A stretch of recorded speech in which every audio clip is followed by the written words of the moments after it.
നീ എന്താടാ തമാശ പറയുവാണോ? ആദം മാൻഷനിൽ നമ്മുടെ ആൾക്കാരുണ്ടെന്നെങ്ങാനും അവന്റെ ചെവിയിൽ എത്തിയാലുള്ള അവസ്ഥ അറിയാവോ? ആദം പിന്നെ നമ്മുടെ അടിവേരിളക്കാനായിരിക്കും ഇങ്ങോട്ട് വരുന്നത്. ഭയത്തോടു കൂടി പറയുന്ന പവിത്രനെ നോക്കി പ്രണവ് പുച്ഛത്തോടെ പറഞ്ഞു.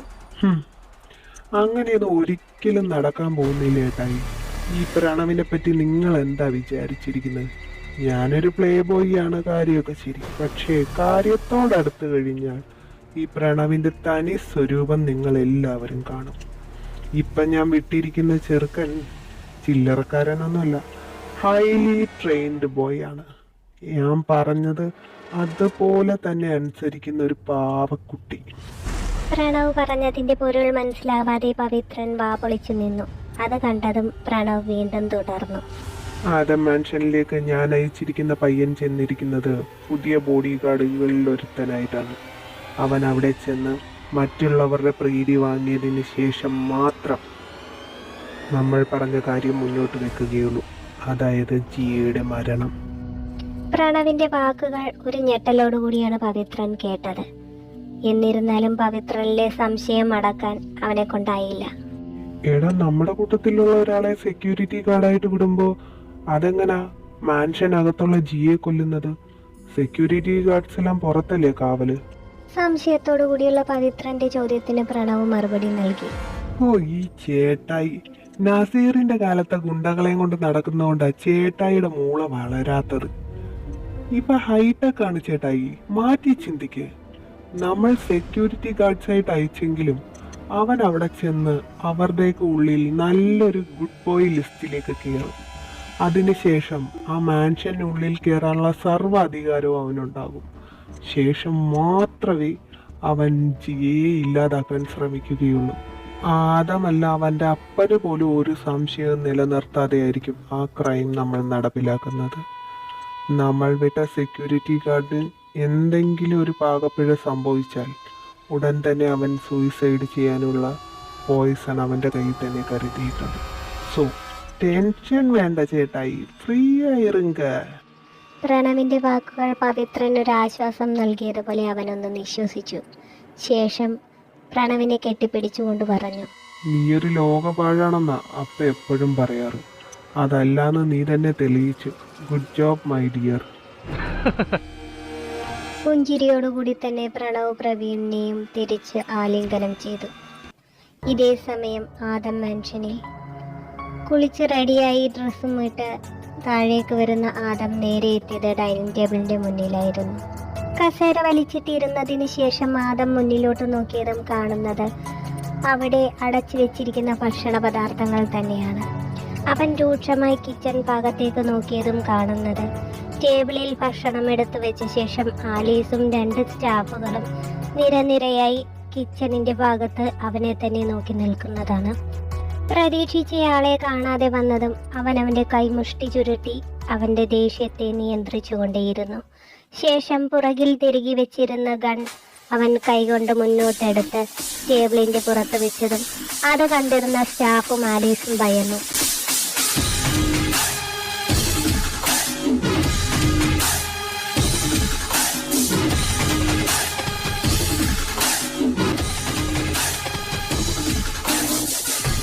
പെട്ടെന്ന് തന്നെ ആലീസ് പുറകോട്ട് തിരഞ്ഞ് ജിയയെ വിളിച്ചു. ജിയ, സാറിന് വിളമ്പിക്കൊടുക്ക്. കിച്ചണിന്റെ ഒരു മൂലയിലിരുന്ന് തന്റെ മുറിവുകളിൽ ഓയിൽമെന്റ് തേച്ചുകൊണ്ടിരിക്കവെയാണ് ആലീസിന്റെ ശബ്ദം അവളും കേട്ടത്. ആലീസിന്റെ വാക്കുകൾ കേൾക്കവേ അവൾ അവളുടെ വയ്യാഴിക വകവെക്കാതെ പെട്ടെന്ന് തന്നെ ചാടി എഴുന്നേൽക്കുവാൻ ശ്രമിച്ചു. കാലിന്റെ വേദന കൊണ്ട് വേച്ച് വീഴാൻ പോയവൾ പെട്ടെന്ന് തന്നെ ഭിത്തിയിൽ പിടിച്ചു നിന്നു. ശേഷം മുടന്തിയാണെങ്കിലും എളുപ്പത്തിൽ അവൾ നടന്ന ആദത്തിനരികിലെത്തി.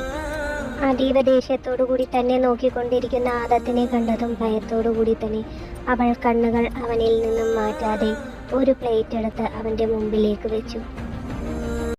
എല്ലാ കാര്യവും നിന്നോട് പ്രത്യേകം എടുത്ത് പറയണം. നിന്നോട് ഞാൻ നേരത്തെ പറഞ്ഞിരുന്നല്ലേ എൻ്റെ കാര്യങ്ങളെല്ലാം നീ തന്നെ നോക്കണമെന്ന്. എന്നിട്ട് നീ എവിടെ പോയി കിടക്കുമായിരുന്നു? രൂക്ഷമായി തന്നെ നോക്കി പറയുന്ന ആദത്തിനെ കണ്ടതും ഭയത്തോടുകൂടി അവൾ തല കുനിച്ചുകൊണ്ട് മറ്റു പാത്രങ്ങളിലിരുന്ന ഭക്ഷണ പദാർത്ഥങ്ങളിൽ ചിലത് അവന്റെ പ്ലേറ്റിലേക്ക് എടുത്തു വെച്ചു. പെട്ടെന്നായിരുന്നു അവളുടെ കണ്ണിൽ നിന്നൊരു തുള്ളി കണ്ണുനീർ അവന്റെ പ്ലേറ്റിലേക്ക് വീണത്. തന്റെ ഭക്ഷണത്തിലേക്ക് വീണ കണ്ണുനീർ കാണുകെ പെട്ടെന്ന് തന്നെ ആദം തലയുയർത്തി ജിയെ ഒന്ന് നോക്കി. പിന്നെ ഒട്ടും തന്നെ സമയം കളയാതെ ഒരു സ്പൂൺ എടുത്ത് ആ ഭക്ഷണം അവളെ നോക്കിക്കൊണ്ട് തന്നെ അവൻ കഴിക്കുവാൻ തുടങ്ങി. തന്നെ വഴക്ക് പറയുമെന്ന് കരുതി ഭയത്തോടു കൂടി നിന്ന ജിയയിൽ അവന്റെ പ്രവൃത്തി അത്ഭുതമാണ് ഉണ്ടാക്കിയത്. എന്നാൽ ഇത് കണ്ടുനിന്ന മറ്റുള്ളവർക്ക് അസ്വസ്ഥത അനുഭവപ്പെട്ടു. പെട്ടെന്ന് തന്നെ ആലീസും കൂടെ നിന്നിരുന്ന മറ്റ് സ്റ്റാഫുകളും കിച്ചൻ്റെ അകത്തേക്ക് പോയി. ഇപ്പോൾ അവിടെ ആദമും ജിയും മാത്രമാണുള്ളത്. ജിയ പോകാൻ ശ്രമിക്കവേ പെട്ടെന്ന് തന്നെയാണ് ജിയുടെ കയ്യിൽ കയറി ആദം പിടിച്ചത്. എങ്ങോട്ടാ? ഒറ്റപ്പുരികം ഉയർത്തിക്കൊണ്ട് ചോദിക്കുന്ന ആദത്തിനെ കണ്ടതും ഭയത്താൽ അവൾ വിറച്ചുകൊണ്ട് തലകുനിച്ചവിടെ നിന്നു. ജിയുടെ നിശബ്ദത ആദത്തിന്റെ ഉള്ളിൽ ദേഷ്യം വർദ്ധിപ്പിക്കുന്നതിന് തന്നെ കാരണമായി തീർന്നു. അവളുടെ കയ്യിലെ പിടുത്തം അവൻ ഒന്നുകൂടി മുറുക്കി. ആ വേദന ജിയയ്ക്ക് അനുഭവപ്പെട്ടതും അവൾ തലയുയർത്തി കണ്ണീരോടുകൂടി ആദത്തിനെ നോക്കി. ഞാൻ കിച്ചണിലേക്ക് വിറച്ചുകൊണ്ട് പറയുന്ന ജിയയുടെ ശബ്ദം കേൾക്കവേ ആദം അവളെ നോക്കിക്കൊണ്ട് തന്നെ ഓരോ സ്പൂണും വായിലേക്ക് വെച്ചുകൊണ്ടേയിരുന്നു. കഴിച്ചുകൊണ്ടിരിക്കുന്നതിനിടെ രൂക്ഷമായി നോക്കിക്കൊണ്ട് നിൽക്കുന്ന ആദത്തിനെ അവൾ അസ്വസ്ഥതയോടുകൂടിയാണ് നോക്കിക്കണ്ടത്. അല്പം ഭക്ഷണം പാത്രത്തിൽ മിച്ചം വെച്ചതിന് ശേഷം ആദം അവിടെ നിന്നും എഴുന്നേറ്റു. അവളെ നോക്കിക്കൊണ്ട് തന്നെ അടുത്തിരുന്ന ഗ്ലാസ്സിലെ വെള്ളമെടുത്തവൻ കുടിക്കുകയും കയ്യിലിരുന്ന ടവൽ കൊണ്ട് മുഖം തുടയ്ക്കുകയും ചെയ്തു. ഇതേ സമയം തന്നെ ജിയ അവന്റെ മുഖത്തേക്ക് നോക്കാതെ മിച്ചമിരുന്ന ഭക്ഷണങ്ങൾ മൂടി വെക്കുകയും അവൻ എച്ചിലാക്കി വെച്ചിരുന്ന പ്ലേറ്റ് അടുക്കളയിലേക്ക് കൊണ്ടുപോകാൻ ശ്രമിക്കുകയും ചെയ്തു. പെട്ടെന്നാണ് അവിടെ ആദത്തിന്റെ ശബ്ദം ഉയർന്നത്. ഈ പ്ലേറ്റുമായിട്ട് നീ എങ്ങോട്ടാ? കൈകൾ തുടച്ചുകൊണ്ട് ചോദിക്കുന്ന ആദത്തിന് നേരെ തിരിഞ്ഞു നിന്ന് അവൾ പറഞ്ഞു, കിച്ചണിലേക്ക്. അത് നിനക്കുള്ള ഫുഡാ, അതിവിടെ ഇരുന്ന് കഴിക്കുക. ഗൗരവത്തോടു കൂടി പറയുന്ന ആദത്തിന്റെ വാക്കുകൾ കേൾക്കെ അവൾ ആ എച്ചിൽ പാത്രത്തിലേക്കൊന്ന് നോക്കി. ശേഷം അവന്റെ മുഖത്തേക്കും. എന്തേ, ഇഷ്ടപ്പെട്ടില്ലേ? ഇന്ന് മുതൽ ഇങ്ങനെയാ നിന്റെ ഭക്ഷണം. നിനക്കായിട്ട് ഇവിടെ പ്രത്യേകിച്ച് ഭക്ഷണമൊന്നും ഉണ്ടാക്കില്ല. ഞാൻ തിന്നുന്നതിന്റെ മിച്ചം അത് മാത്രം തിന്ന് നീ ഇവിടെ ജീവിച്ചാൽ മതി. മനസ്സിലായോ? ഗൗരവത്തോടു കൂടി പറയുന്ന ആദത്തിനെ ഭയത്തോടു കൂടി ജിയ നോക്കി നിന്നു. പിന്നീട് അല്പം പോലും സമയം കളയാതെ അവൾ ടേബിളിലേക്ക് വരാൻ ശ്രമിച്ചു. അപ്പോഴാണ് അവൾക്കൊരു കാര്യം ഓർമ്മ വന്നത്. തലേന്ന് തനിക്ക് കിട്ടിയ അടി. അത് ഭയന്ന് അവൾ ആ പാത്രം എടുത്ത് തറയിലേക്ക് മാറിയിരുന്ന് ഭക്ഷണം കഴിക്കാൻ തുടങ്ങി. ആദത്തിന്റെ എച്ചിൽ ഭക്ഷണം കഴിച്ചുകൊണ്ടിരിക്കുന്ന ജിയയെ കാണുകയാണ് ആലീസ് പുറത്തേക്ക് വരുന്നത്. അയ്യോ ജിയ! നേർത്തൊരു ശബ്ദത്തോടുകൂടി ജിയെ വിളിക്കുന്ന ആലീസിനെ കണ്ട് ആദം കണ്ണുമിഴിച്ചു. ആദത്തിന്റെ കണ്ണിലേക്ക് ചുവപ്പ് രാശി പടർന്നു കയറുന്നതും ആദം ക്രോധത്താൽ മുഷ്ടി ചുരുട്ടുന്നതും ആലീസ് ഭയത്തോടുകൂടി നോക്കി നിന്നു. പിന്നീടൊന്നും മിണ്ടാതെ അവൾ അടുക്കളയിലേക്ക് തന്നെ തിരിച്ചു കടന്നു. ആലീസിന്റെ വിളിയിൽ നിന്ന് തന്നെ ജിയക്ക് മനസ്സിലായിരുന്നു ഇവിടെ നടന്നതെല്ലാം ആലീസ് നല്ലതുപോലെ കേട്ടിരുന്നുവെന്ന്. തടയാൻ വേണ്ടിയായിരുന്നിരിക്കണം ആലീസ് ഇങ്ങോട്ട് വന്നതെന്നും അവൾ ചിന്തിച്ചു. പിന്നീട് ആദത്തിന്റെ മുഖത്ത് പോലും നോക്കാതെ എച്ചിൽ പാത്രത്തിലെ ഭക്ഷണം മുഴുവനും അവൾ കഴിച്ചു. തന്നെ ഒട്ടും എതിർക്കാതെ താൻ പറഞ്ഞ കൽപ്പനകളെല്ലാം അനുസരിക്കുന്ന ജിയെ നോക്കിക്കൊണ്ട് തന്നെ ആദം പുറത്തേക്ക് പോയി. പുറത്തേക്കുള്ള വാതിലിനരികിലേക്ക് ആദം എത്തുന്നതിന് തൊട്ടു മുമ്പ് തിരിഞ്ഞു നോക്കിക്കൊണ്ട് ജിയോട് പറഞ്ഞു, നിന്റെ തീറ്റയും കുടിയും കഴിഞ്ഞിട്ട് അപ്പയെ പോയി നോക്കിക്കോണം. അപ്പയുടെ എല്ലാ കാര്യങ്ങളും ശ്രദ്ധിക്കണം. സമയാസമയം മരുന്നും ഭക്ഷണവും അദ്ദേഹത്തിന് കൊടുക്കണം. ആ സ്ത്രീയെ ഏൽപ്പിച്ചിട്ട് വല്ലയിടത്തും പോകാൻ ശ്രമിച്ചാൽ അറിയാലോ എന്നെ. പിന്നെ നീ നിന്റെ തന്തയും തള്ളിയും അങ്ങ് മറന്നേക്ക്. ഭീഷണിയോടുകൂടി പറയുന്ന ആദത്തിനെ നോക്കി വായിൽ ഭക്ഷണം നിറച്ചുകൊണ്ട് ജിയ തലയാട്ടി. ഇത് കണ്ടുകൊണ്ടാണ് മുകളിൽ നിന്ന് താഴേക്ക് ട്രീസ് ഇറങ്ങി വരുന്നത്. തന്റെ പ്രാണനായ സാമുലിന്റെ ഇപ്പോഴത്തെ അവസ്ഥയോർത്ത് കരഞ്ഞു കലങ്ങിയ കണ്ണുകളെ തുടച്ചുകൊണ്ട് താഴേക്ക് ഇറങ്ങി വരുന്ന ട്രീസ കാണുന്ന കാഴ്ച താഴെ ഇരുന്ന് ഭക്ഷണം കഴിക്കുന്ന ജിയും പുറത്തേക്ക് പോകാൻ ശ്രമിക്കുന്ന ആദത്തിനെയുമാണ്. എന്താണെന്ന് ചോദിക്കുന്നതിന് മുമ്പ് തന്നെ കാറിൽ കയറി ആദം പുറത്തേക്ക് പോയി കഴിഞ്ഞിരുന്നു. പെട്ടെന്ന് തന്നെ ട്രീസ ജിയുടെ അരികിലേക്ക് ഓടിയെത്തി. മോളെ, എന്താ ഇത്? എഴുന്നേക്ക്, തറയിലിരുന്ന് ആരാ ഭക്ഷണം കഴിക്കാൻ പറഞ്ഞേ? വേറെ ആരാ? ആദം സാറ് തന്നെയാ. ട്രീസ പറഞ്ഞു പൂർത്തിയാക്കുന്നതിന് മുമ്പ് തന്നെ അടുക്കളയിൽ നിന്നും വന്ന ആലീസ് മറുപടി തന്നിരുന്നു. ആലീസിനെ നോക്കിയ ശേഷം പിന്നീടാണ് ട്രീസയ്ക്ക് ആ കാര്യം ഓർമ്മ വന്നത്. ഓ, ഞാനതങ്ങ് മറന്നു. സോറി മോളെ. നീ എഴുന്നേക്ക്, കിച്ചണിൽ ഡൈനിങ് ടേബിൾ ഉണ്ടല്ലോ, വാ നമുക്ക് രണ്ടുപേർക്കും അവിടെ ഇരിക്കാം. നീ അവിടെ ഇരുന്ന് ഭക്ഷണം കഴിച്ചാൽ മതി. ഇവിടെ ഇനി രാജാവിന്റെ സിംഹാസനത്തിൽ ഇരുന്നെന്നുള്ള പേര് വേണ്ട എന്ന് പറഞ്ഞുകൊണ്ട് ട്രീസയും ആലീസും അവളെയും കൂടി കിച്ചണിലേക്ക് പോയി. എന്നാൽ വാതിൽക്കൽ നിന്ന് ഇതെല്ലാം ഒളിഞ്ഞു കാണുന്നുണ്ടായിരുന്നു ഒരാൾ. വാതിൽക്കലെ ജനൽപാളിയിലൂടെ ഒളിഞ്ഞു നോക്കുന്ന പുതിയ ബോഡി ഗാർഡിനെ കാണുകെ പഴയ ബോഡി ഗാർഡ് പിന്നിലൂടെ ചെന്ന് അയാളുടെ തോളത്ത് കൈവച്ചു. ഞെട്ടിത്തരിച്ചുകൊണ്ട് പുതിയ ബോഡി ഗാർഡ് തിരിഞ്ഞു നോക്കിയതും പഴയ ബോഡി ഗാർഡ് പുറകിൽ നിൽക്കുന്നതാണ് അയാൾ കണ്ടത്. അത് കണ്ട പഴയ ബോഡി ഗാർഡ് അയാളോട് ചോദിച്ചു, നിതിൻ രാജ് എന്നല്ലേ നിന്റെ പേര്? ആ അതെ സാർ.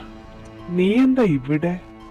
പഴയ ബോഡി ഗാർഡിന്റെ ചോദ്യം കേട്ടതും നിതിൻ രാജിന്റെ പക്കൽ അതിനുള്ള ഉത്തരം അവൻ കണ്ടുവച്ചിരുന്നു. ഒട്ടും ഇടർച്ചയില്ലാതെ അവൻ പറഞ്ഞു, അത് എനിക്കിത്തിരി വെള്ളം വേണമായിരുന്നു. ദാഹിച്ചിട്ട് വയ്യ, തൊണ്ട വരണ്ടു. അപ്പോൾ ഒരു കുപ്പി വെള്ളം ഏതെങ്കിലും ഒരു സ്റ്റാഫ് ഉണ്ടെങ്കിൽ അടുക്കളയിൽ നിന്ന് ചോദിക്കാൻ വേണ്ടിയിട്ട് എത്തി നോക്കിയത്. നിതിൻ രാജിന്റെ വാക്കുകൾ കേട്ടതും സംശയത്താൽ പഴയ ബോഡി ഗാർഡ് ചോദിച്ചു, അതിനിന്ന് നിനക്കെവിടെയാണോ ഡ്യൂട്ടി?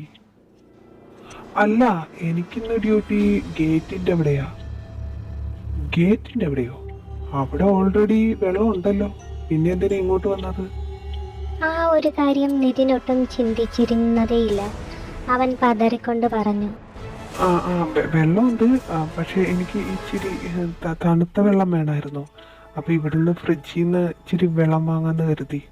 നിതിന്റെ മറുപടി കേട്ടതും നെറ്റിച്ചുളിച്ചുകൊണ്ട് പഴയ ബോഡി ഗാർഡ് പറഞ്ഞു തുടങ്ങി, അതിന് നീ ഇവിടെ വരേണ്ട ആവശ്യമില്ലല്ലോ. ഗേറ്റിനടുത്ത് കാണുന്ന സെക്യൂരിറ്റി റൂമിൽ ഇതിനുള്ള സൗകര്യങ്ങളെല്ലാം ഉണ്ട്. അവിടെ ഒരു വലിയ ഫ്രിഡ്ജ് തന്നെയുണ്ട്. അവിടെ തണുത്ത വെള്ളവും തണുത്ത ജ്യൂസോ എന്ത് വേണമെങ്കിലും ഉണ്ടാകും. പിന്നെ എന്തിനാ നീ ഇങ്ങോട്ട് വന്നത്? തന്നെ സംശയത്തോട് നോക്കിക്കൊണ്ട് പറയുന്ന ബോഡി ഗാർഡിന്റെ വാക്കുകൾ കേൾക്കെ നിതിൻ ഭയന്നു. അവൻ അല്പം വിറവലോടുകൂടി പറഞ്ഞു, അയ്യോ, സത്യായിരുന്നല്ലേ, ഞാൻ ശ്രദ്ധിച്ചില്ലണ്ണ. എനിക്കൊരു കാര്യം ചെയ്യും, ഞാൻ അവിടുന്ന് കുടിച്ചോളാം. പിന്നീട് ഒട്ടും സമയം കളയാതെ നിതിൻ അവിടെ നിന്നും ഉൾവലിഞ്ഞു. നിതിന്റെ പോക്ക് കണ്ട് പഴയ ബോഡി ഗാർഡ് സംശയത്തോടു കൂടി തന്നെ അവനെ നോക്കിക്കൊണ്ടു നിന്നു. ശേഷം അയാളും അവിടെ നിന്നും പോയി. ഇതേ സമയം ഓഫീസിലേക്ക് എത്തിയ ആദം ആദ്യം ചെല്ലുന്നത് ആര്യനെ തപ്പിയായിരുന്നു. ആര്യന്റെ ക്യാബിൻ തുറന്നതും അവിടെ ശൂന്യമാണെന്ന് ആദത്തിന് മനസ്സിലായി. ആര്യനെ അവിടെയെങ്ങും കാണാതെ വന്നതും ദേഷ്യത്താൽ ആദം തന്റെ ക്യാബിനുള്ളിലേക്ക് കയറി. ആ വലിയ ക്യാബിനിന്റെ വാതിൽ തള്ളി തുറക്കവേ ആദത്തിന്റെ കണ്ണുകൾ ആദ്യം ചെന്നത് തന്റെ ടേബിളിന് സമീപത്തായി ഇട്ടിരിക്കുന്ന ചെറിയ ടേബിളിൽ ഇരുന്ന് വർക്ക് ചെയ്തുകൊണ്ടിരിക്കുന്ന ആര്യനെയായിരുന്നു. അവനെ കണ്ടതും ഒരു ദീർഘനിശ്വാസം എടുത്തതുപോലെ ആദം നേരെ പോയത് സ്വന്തം ടേബിളിൽ പോയി ഇരിക്കുവാനാണ്. അവിടെ ചെന്നിരുന്നതിന് ശേഷം ആദം ആര്യനിലേക്ക് കണ്ണെറിഞ്ഞു. തന്നെ ശ്രദ്ധിക്കാതെ വർക്കിൽ മുഴുകിയിരിക്കുന്ന ആര്യനെ കാണുകയും ആദത്തിന്റെ നെറ്റി ചുളിഞ്ഞു. പിന്നീട് അത് കാര്യമാക്കാതെ ലാപ്ടോപ്പ് തുറന്ന് ദൃഷ്ടി അതിൽ പതിപ്പിച്ചുകൊണ്ട് ആര്യനോട് ചോദിച്ചു, നീ ഫുഡ് കഴിച്ചായിരുന്നോ? ഇല്ല. എന്താ ഫുഡ് കഴിക്കാതെ പോന്നത്? വിശപ്പ് തോന്നിയില്ല. ഗൗരവത്തോടുകൂടി ചോദിച്ച ആദത്തിന്റെ വാക്കുകൾക്ക് ഗൗരവത്തോടുകൂടി തന്നെ ആര്യൻ മറുപടി നൽകി. ആര്യന്റെ ദേഷ്യത്തിന് കാരണം മനസ്സിലായ ആദം പിന്നെ ആര്യനോടൊന്നും ചോദിച്ചില്ല. അല്പസമയങ്ങൾക്ക് ശേഷം ആദത്തിന്റെ മറ്റൊരു PA ഒരു ഗ്ലാസ്സിൽ വെള്ളവും മറ്റൊരു ഗ്ലാസ്സിൽ ടാബ്ലറ്റുമായി ആര്യന്റെ അടുത്തേക്ക് ചെന്നു. ഇതെന്താ? തന്റെ നേർക്ക് പിടിച്ചിരിക്കുന്ന ടാബ്ലറ്റും വെള്ളവും കാണുകെ ആര്യൻ സംശയത്തോടുകൂടി ആ PA ആയ ജൂലി എന്ന പെൺകുട്ടിയോട് ചോദിച്ചതും ജൂലി അതിന് മറുപടി നൽകി. അത് ആദം സാർ പറഞ്ഞു സാറിന്റെ ടാബ്ലറ്റ് തരാൻ. എനിക്കൊന്നും വേണ്ട, കൊണ്ടുപോ. ആര്യന്റെ പ്രവൃത്തി കണ്ട് ആദം കസേരയിൽ നിന്നും ചാടി എഴുന്നേറ്റു. ശേഷം ആര്യന്റെ ടേബിളിൽ ചെന്ന് 2 കൈയും ടേബിളിൽ കുത്തിക്കൊണ്ട് ചോദിച്ചു, എന്താ നിന്റെ ആക്ച്വൽ പ്രോബ്ലം? നിനക്കറിയാവുന്നതല്ലേ, സർജറി കഴിഞ്ഞിട്ട് 1 വർഷം തികയുന്നതേ ഉള്ളൂ. ഈ ടാബ്ലറ്റ് നിർത്തിയാൽ പിന്നീടുണ്ടാകുന്ന സൈഡ് എഫക്ട്സ് ഒക്കെ. അതുകൊണ്ട് മര്യാദയ്ക്ക് മരുന്ന് കഴിക്കുക. പറഞ്ഞു പൂർത്തിയാക്കി കഴിഞ്ഞ് രണ്ടാമത്തെ PA ആയ ജൂലിയിൽ നിന്ന് ടാബ്ലറ്റും വെള്ളവും വാങ്ങിയതിന് ശേഷം അവളെ കണ്ണുകൊണ്ട് പുറത്തേക്ക് പോകാൻ കാണിച്ച് ആദം ആ മരുന്ന് ആര്യന് നേരെ നീട്ടി. എനിക്ക് കഴിക്കാൻ തോന്നുന്നില്ല എന്ന് പറഞ്ഞില്ലേ, പിന്നെ എന്തിനാ സാർ എന്നെ ഇങ്ങനെ നിർബന്ധിക്കുന്നേ? ഒരു സ്റ്റാഫിന് വേണ്ടി ബോസ് ഇത്രയ്ക്ക് കഷ്ടപ്പെടേണ്ട കാര്യമില്ല. സാറ് പറയുന്ന കാര്യങ്ങളെല്ലാം കണ്ണുമടച്ച് ഞാൻ കേൾക്കുന്നില്ലേ? ഇനി സാർ എന്ത് കൊള്ളരുതായ്മ ചെയ്താലും അതിൻ്റെ ഒപ്പം നിൽക്കുക തന്നെയല്ലേ ഒരു സ്റ്റാഫിൻ്റെ ഡ്യൂട്ടി. ആര്യനിൽ നിന്നും വന്ന വാക്കുകൾ കേൾക്കവേ ആദത്തിന്റെ ദേഷ്യമാണ് വന്നത്. എന്നാലും അവനവന്റെ ദേഷ്യത്തെ കണ്ണുമടച്ച് നിയന്ത്രിച്ചു.